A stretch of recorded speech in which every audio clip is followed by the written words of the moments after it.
रात्रीचे 1:45 वाजलेले आहेत आणि आपण सध्या जंतर मंतर परिसरामध्ये आहोत आणि जंतर मंतर परिसरातली ही सगळी दृश्य आपण दाखवतोय। जंतर मंतर परिसरामध्ये मोठ्या प्रमाणात तरुणांची गर्दी जी आहे ती या आंदोलनामध्ये आपल्याला पाहायला मिळते। गेल्या अनेक दिवसांपासून हे आंदोलन या ठिकाणी आहे। जवळपास महिनाभरापासून सोनम वांगचुक यांचं उपोषण जे आहे ते याच जंतर मंतरच्या आंदोलन स्टेजवरतून या उपोषण स्थळावरतून या ठिकाणी ते आंदोलन करत होते, उपोषण करत होते। परंतु पोलिसांनी खरं तर त्यांच्या आंदोलनामध्ये आक्षेप घेतला आणि त्यानंतर त्यांना हॉस्पिटलमध्ये ॲडमिट केलेलं होतं। त्यानंतर त्यांना मेदांता रुग्णालयात ॲडमिट केलेलं होतं। सध्या रात्रीचे 1:45 वाजतात आहेत आणि ही सगळी दृश्य आपण आंदोलनाची पाहू शकतो। आता मात्र सोनम वांगचुक यांनी आपलं उपोषण जे आहे ते सोडलेलं आहे।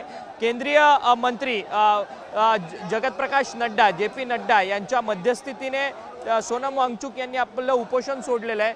परंतु तरी देखील या आंदोलनस्थळी आपण पाहू शकतो की मोठ्या संख्येने आंदोलक आपल्याला जिथे आपली नजर जाते तिथेपर्यंत आपल्याला पाहायला मिळतात।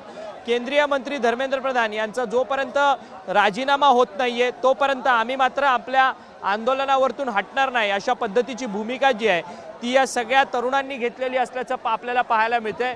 आणि एकंदरीतच आजच्या आंदोलनातला हा उत्साह जो आहे तो अद्याप कायम असल्याचं आपल्याला पाहायला मिळतंय आणि मोठ्या संख्येने आंदोलक जे आहेत ते आंदोलनामध्ये या ठिकाणी पाहायला मिळतात। परंतु एकीकडे सोनम वांगचुक यांनी आपलं उपोषण जे आहे ते मागे घेतलेलं आहे। त्यामुळे अभिजित दिपके जे कॉक्रोच जनता पार्टीचे प्रमुख आहेत त्यांच्याकडनं काय भूमिका मांडण्यात येणार आहे हे पाहणं देखील महत्त्वाचं ठरणार आहे। व्हिडिओ जर्नलिस्ट विनोदसह अक्षय मंकणी, TV9 मराठी, नवी दिल्ली।